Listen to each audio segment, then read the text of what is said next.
Hello student, स्वागत है आपका आईसीटी वर्चुअल क्लासेस में। मैं हूं कविता, आपकी बायो टीचर। उम्मीद करती हूं आप सभी अच्छे होंगे और स्वस्थ होंगे। तो क्लास हम बात कर रहे थे इवोल्यूशन के बारे में, और टॉपिक जो हमारा चल रहा है वो है एविडेंस ऑफ इवोल्यूशन। तो एविडेंस में आपने क्या क्या चीजें अभी तक पढ़ी हैं, आप लोग एक बार देख लेंगे, ठीक है। तो अगर हम एविडेंस की बात करें तो आपने कहा पैलेंटोलॉजी, आपने देखी है कंपैरेटिव एनाटॉमी एंड मॉर्फोलॉजी। ये पॉइंट्स है कि क्या क्या एविडेंस, कहाँ कहाँ से हमें एविडेंस मिलते हैं। तो आपने कहा आपको पैलेंटोलॉजी यानी कि स्टडी ऑफ फॉसिल्स, जिसमें आप देखते हैं कंपैरेटिव एनाटॉमी एंड मॉर्फोलॉजी। अगर हम देखें कंपैरिजन करें एनाटॉमी और मॉर्फोलॉजी का, वहाँ से हमें एविडेंस मिले हैं। Biochemical physiology and biogeography, embryology, ये सारे आपके क्या है इवेंट, ये सारे आपके क्या है एविडेंस है, जिससे हमें पता चलता है कि इवोल्यूशन हुआ है, ठीक है। अभी तक आपने पैरेंटोलॉजी के बारे में बात कर दी है, फॉसिल्स के बारे में हमने यहाँ पर क्या की है, बात की है, ठीक है। चलिए, अब हम बात कर रहे थे यहाँ पर, आपने कहा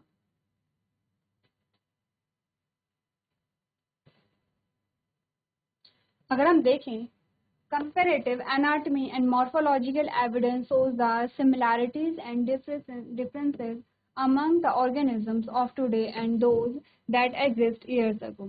The evidence come from comparative study of external and internal structure. आपने कहा अगर हम comparative anatomy और morphology की बात करें, इसके बेसिस, अच्छा इससे पहले जो फॉसिल्स का है वो हम कवर कर चुके हैं, ठीक है, आप लोग एक बार देख लेंगे। तो हमने कहा अगर हम कंपैरेटिव एनाटॉमी और मॉर्फोलॉजी की बात करें तो इसके बेसिस पे हमारे पास जो एविडेंस आते हैं वो आते हैं यहाँ पर। कुछ ऑर्गन्स हमारे पास आते हैं, जैसे कि होमोलॉगस ऑर्गन हमारे पास आते हैं और एनालॉगस ऑर्गन हमारे पास यहाँ पर आते हैं, ठीक है। चलिए, अब हमने क्या बात की है, हमने डाइवर्जेंट और कन्वर्जेंट इवोल्यूशन की भी बात की है। अगर हम बात करें यहाँ पे होमोलोगस ऑर्गन के बाद, तो ये आते हैं आपके डाइवर्जेंट इवोल्यूशन के वजह से, या डाइवर्जेंट इवोल्यूशन के जो रिजल्ट है वो आपके पास आते हैं होमोलोगस ऑर्गन, ठीक है। ये हम बात कर चुके हैं होमोलोगस और एनालॉगस ऑर्गन के बारे में, एक बार हम फिर से रिपीट कर देंगे। तो बात एक्चुअली में ये हुई है, हमने कहा डाइवर्ज का मतलब होता है फैलना, फैलाव। डाइवर्ज का मतलब होता है ये एक बिंदु है और इसका फैलाव, इसका विस्तृत हो। तो यही है कि एक कॉमन एंसेस्टर हमारा था, और वो कॉमन एंसेस्टर के जो ऑर्गन थे वो टाइम के साथ साथ अकॉर्डिंग टू सिचुएशन और इन्वायरमेंट ये डेवलप हो गए, और डेवलप हो करके इन्होंने अलग अलग फंक्शन को परफॉर्म कर दिया। जैसे हमारे पास एग्जाम्पल यहाँ पर आते हैं, तो पढ़ लेते हैं एक बार फिर से, जल्दी से रिवाइज कर लेते हैं। हमने कहा with same structural design and origin but different functions are called homologous organ. आपने कहा सेम स्ट्रक्चरल डिजाइन है, सेम स्ट्रक्चर, सेम ओरिजिन है, लेकिन कार्य इनके अलग अलग होते हैं, तो इन्हें होमोलोगस ऑर्गन कहा जाता है। होमो का मतलब होता है सेम, यानी कि एक जैसी संरचना अगर होगी तो इन्हें होमोलोगस ऑर्गन कहा जाएगा। Example are form of some animals like whale, bats and cheetah have similar anatomical structures such as a humerus, radius, ulna, carpus, metacarpus and a phalanges। ये क्या है, आपके बोन्स के नाम है, ठीक है। आपने क्लास 11th में बोन पढ़ी होंगी, तो ये सारे आपके क्या है, बोन्स के नाम है। तो आपने कहा कि ये जो स्ट्रक्चर यहाँ पर देखे जा रहे हैं, जैसे हमने कहा कि जो फोरलिम होते हैं, फोरलिम यानी कि अगर हम हाथ की बात करें ह्यूमन में, हमने कहा ये हमारे क्या है, फोरलिम है। वैसे ही चीता की फोरलिम है, वैसे ही वेल, और अगर बैट में हम देखें तो हमने कहा कि हमारे जो फोरलिम है वो कुछ और काम करते हैं, चीता में वही कुछ और करेंगे, वेल में कुछ और करेंगे, और बैट में कुछ और करेंगे। इनका ओरिजिन, इनका स्ट्रक्चर सेम है, लेकिन इनके फंक्शन अलग अलग है, काम अलग अलग करते हैं, ठीक है, क्लियर है इतना। नेक्स्ट है होमोलॉजी इन ऑर्गन्स इंडिकेट कॉमन एंसेस्ट्री। आपने कहा कि ये जो होमोलॉजी है यानी कि कॉमन स्ट्रक्चर है, एक जैसी संरचना है, ये एक जैसा जो ओरिजिन है, ये बताता है कि इन सभी ऑर्गेनिज्म के जो एंसेस्टर थे वो एक ही था, यानी कि पूर्वज एक ही यहाँ पर थे। ये बताता है इवोल्यूशन हुआ है, ठीक है। नेक्स्ट है अदर एग्जाम्पल ऑफ होमोलॉजी और वर्टिब्रेट, हार्ट और ब्रेन। कुछ और एग्जाम्पल अगर हम बात करें कुछ और एग्जाम्पल्स की, तो हमारे पास आते हैं जो होमोलॉजी के एग्जाम्पल है, ये फोरलिम का है। कुछ और एग्जाम्पल की अगर हम बात करें तो हमने कहा कि जो वर्टिब्रेट है उनका जो हार्ट और उनका ब्रेन है। In plants also thorn and tendrils of bougainvillea and cucurbita present homology. तो हमने कहा कि सिर्फ एनिमल में नहीं बल्कि प्लांट में होमोलॉजी को यहाँ पे शेयर करते हैं या होमोलॉजी को यहाँ पे हम देख सकते हैं। Homology is based on the divergent evolution, जिसके बारे में हमने बात की थी कि क्या है ये डाइवर्जेंट इवोल्यूशन का रिजल्ट है।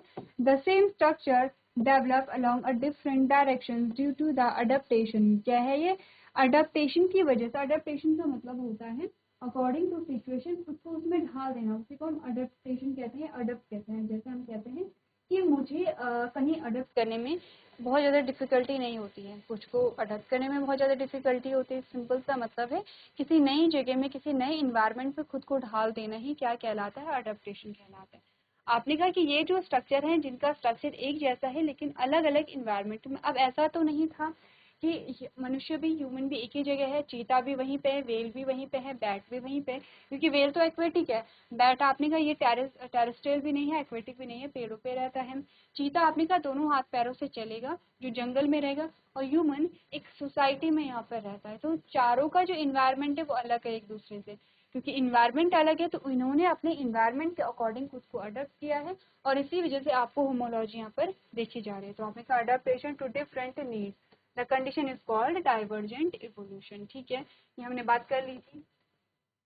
आपने कहा which are anatomically different but functionally similar called analogous organ. अब इसके जस्ट अपोजिट हमने क्या देखे हैं, एनालॉगस ऑर्गन देखे हैं। जी, जो हमने कहा कि जो संरचना में एक जैसे नहीं है, जो उद्भव में एक जैसे नहीं है, लेकिन क्या है इनका यहाँ पर काम जो है वो एक जैसा काम है। अब इसे क्या कहते हैं, कन्वर्ज कहते हैं। कन्वर्ज का मतलब आप सिकुड़ने से लगा लेते हैं, जैसे डाइवर्ज ये है जो चारों तरफ फैला है। कन्वर्ज चारों तरफ की चीजें जब इकट्ठा हो जाती हैं तो उसे हम क्या कहते हैं, कन्वर्जेंट इवोल्यूशन कहते हैं। जैसे हमने कहा कि कोई एक फंक्शन है तो किसी जीव का ये फंक्शन, कोई जो किसी जीव का जो कोई ऑर्गन है वो भी यही करेगा, इस जीव का जो ऑर्गन है वो भी यही करेगा, वो भी ये जीव यही करेगा। इट मीन्स जैसे हमने कहा विंग्स होते हैं, हमने कहा बटरफ्लाई के विंग्स भी उड़ने का काम करेंगे, बैट के जो विंग्स है वो भी उड़ने का काम करेंगे, लेकिन दोनों में डिफरेंस है। दोनों में क्या है, अगर हम संरचना देखें तो दोनों की संरचना अलग है लेकिन काम दोनों का एक ही है। ये बताता है, कॉमन एंसेस्ट्री को तो नहीं बताएगा लेकिन ये इवोल्यूशन को बताता है कि चेंजेस आते हैं। इवोल्यूशन का मतलब बॉडी में चेंजेस आते हैं, बॉडी अडेप्ट करती है, बॉडी इवॉल्व करती है, बॉडी में डेवलपमेंट देखा जाता है और विद द टाइम आप देखते हैं कि यहाँ पे जो नई जो हैबिट्स हैं वो इवॉल्व होती हैं। तो हमने कहा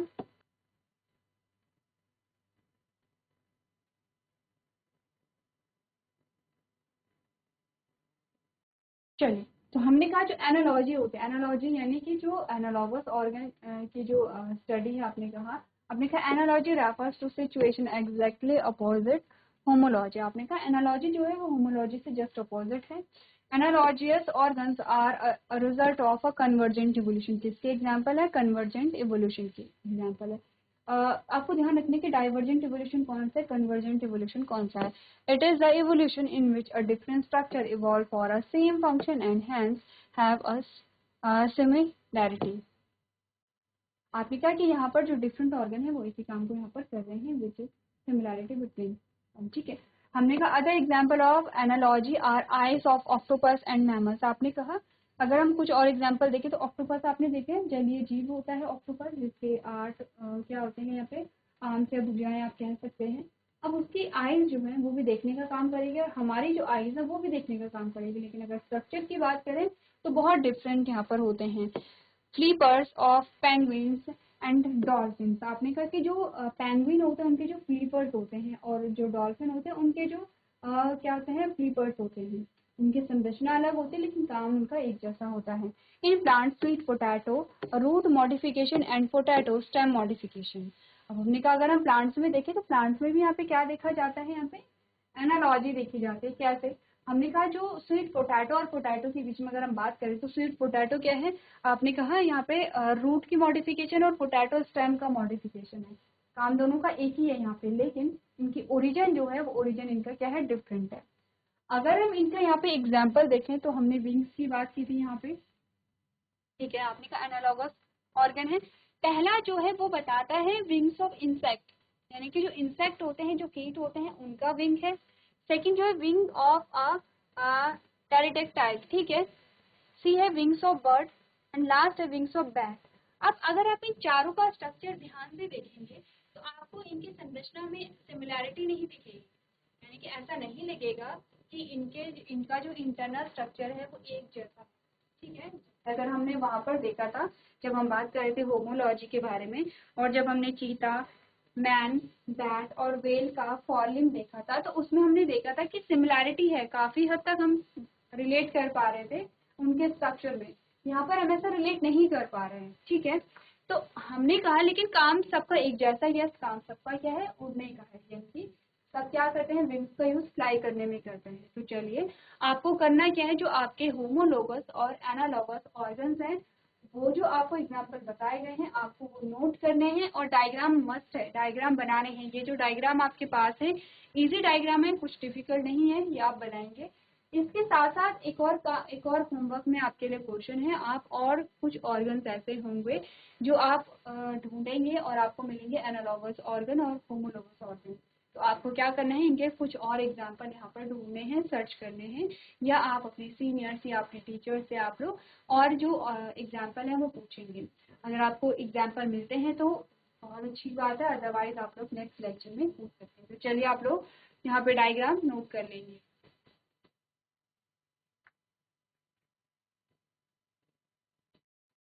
चलिए तो आगे बढ़ते हैं, यहाँ पे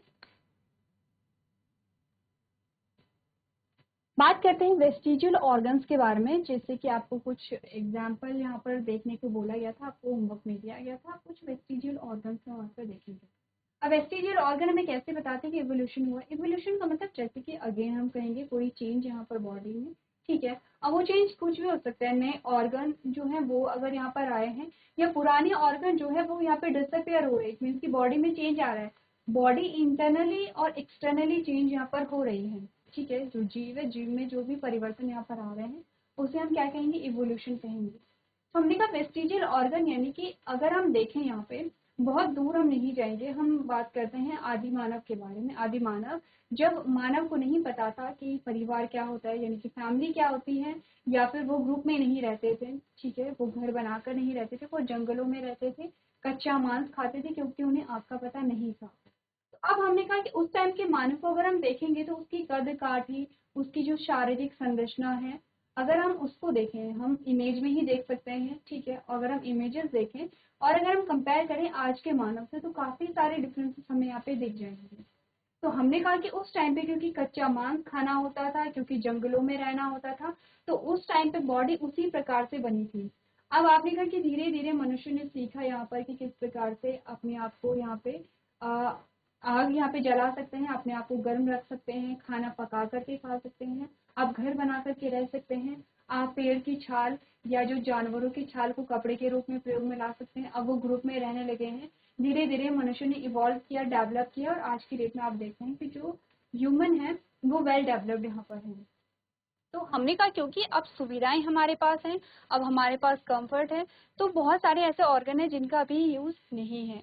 कौन कौन से वो ऑर्गन्स होते हैं एक बार पढ़ लेंगे। आपने कहा vestigial organ like homologous organs provides evidence for organic evolution. These are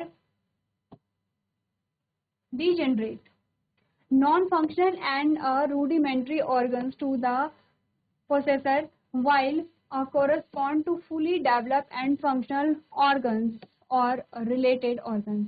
आपने कहा अगर एग्जाम्पल हम देखें तो there are about 90 vestigial organs in human body. सिर्फ ह्यूमन बॉडी में ही आपको 90 वेस्टिजियल ऑर्गन्स मिलेंगे। तो हमें क्या बात यहाँ पे बताई गई है, हमने कहा vestigial organs like homologous organs. आपने कहा जैसे कि हमने होमोलोगस ऑर्गन में देखा था, तो vestigial organs provide evidence for organic evolution. जैसे होमोलोगस ऑर्गन यहाँ पे एविडेंस प्रोवाइड करते हैं, वैसे ही वेस्टिजियल ऑर्गन भी यहाँ पे एविडेंस प्रोवाइड करते हैं।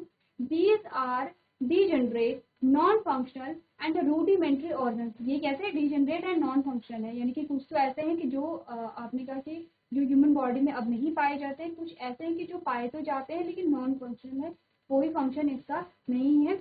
While correspond to fully developed and functional organs to related organisms.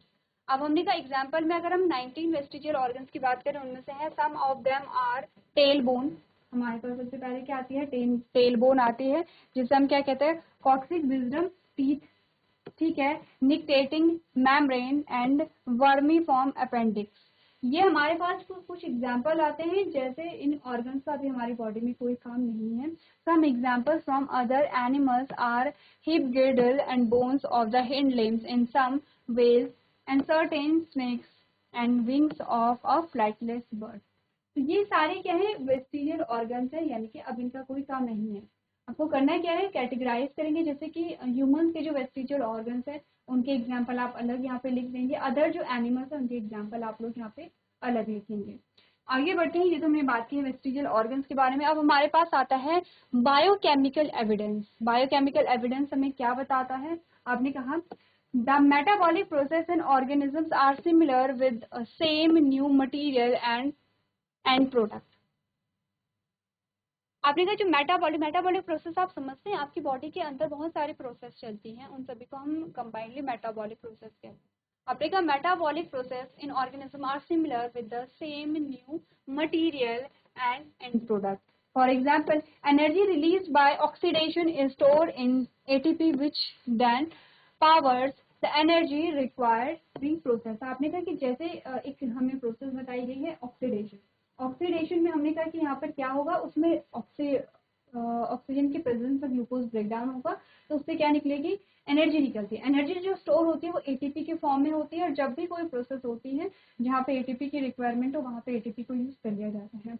Molecular homology is the similarity among the animals at the molecular level. आपने कहा कि यहाँ पर क्या है, जो मॉलिक्यूलर होमोलॉजी है वो क्या है, सिमिलैरिटी अमंग द एनिमल, अलग अलग जो एनिमल्स है उनमें सिमिलैरिटी है, किसमें, मॉलिक्यूलर लेवल पे। For example, human DNA differs in only 1.8% of its base pair from chimpanzee DNA, and there is no difference between the two in the amino acid sequence for the protein cytochrome c. आपने कहा कि यहाँ पर अगर हम देखें, जो chimpanzee का डीएनए है और ह्यूमन का डीएनए उसमें बहुत ही कम डिफरेंस है, 1.8% का डिफरेंस यहाँ पर आता है।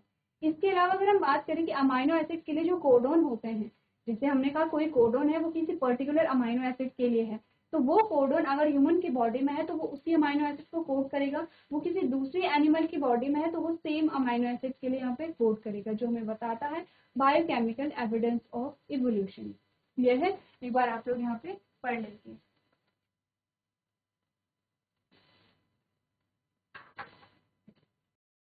चलिए तो आगे बढ़ते हैं, यहाँ पे बायोकेमिकल एविडेंस के साथ साथ हमारे पास यहाँ पर आपने कहा biogeographical evidence, the species restricted to a region develop unique features. Also, species present in far separated region shows a similarity of ancestry. तो आपने कहा ये जो बायोजियोग्राफिकल जो एविडेंस है उसे यही है कि अकॉर्डिंग टू इन्वायरमेंट जो जीव है वो खुद को कैसे इवॉल्व कर पाते हैं, तो वही आपके बायोजियोग्राफिकल एविडेंस यहाँ पर आते हैं।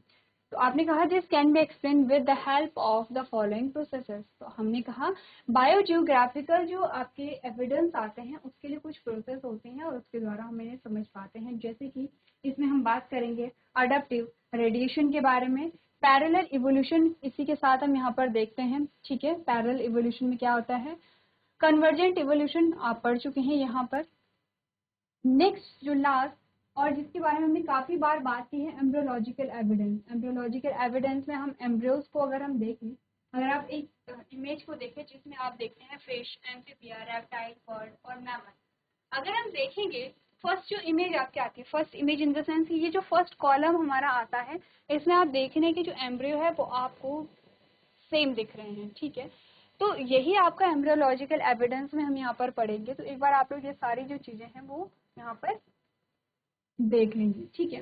अडप्टिव रेडिएशन में हमें क्या चीजें समझाई जाती है, आपने कहा adaptive radiation is an evolutionary process in which an ancestral stock gives rise to a new species adapted by a new habitat and new ways of life, ठीक है। अडप्टिव रेडिएशन सिंपल सी चीज यही है, क्योंकि टर्म आया है adaptive, ये आया है अडप्टेशन से। अडप्टिव रेडिएशन का मतलब है कि जैसे सिंपल सी चीज है कि कोई भी जो प्रजाति है उनकी संख्या एक जगह पे बढ़ने लगती है, अब वहां पर क्या होगा, कंपटीशन क्रिएट होगा, चाहे वो शेल्टर को लेकर के हो चाहे वो फूड को लेकर के हो, तो वहां पर क्या होगा, कंपटीशन क्रिएट होता है। इससे क्या होते हैं, जो जीव हैं वो यहाँ पे अलग अलग जगह पे जाने लगते हैं। अब जैसे जैसे वो अलग अलग जगह पे जाएंगे वैसे वैसे उन जगह के अनुसार अपने आप को यहाँ पे क्या कर देते हैं, अडप्ट कर लेते हैं। तो अडप्टिव रेडिएशन के बारे में और चीज़ें यहाँ पर समझेंगे, एक बार आप लोग यहाँ पे पढ़ के लेकर के आएंगे। तो आज के सेशन में हम इतना ही करेंगे। अभी तक क्लास में बने रहने के लिए आपका धन्यवाद।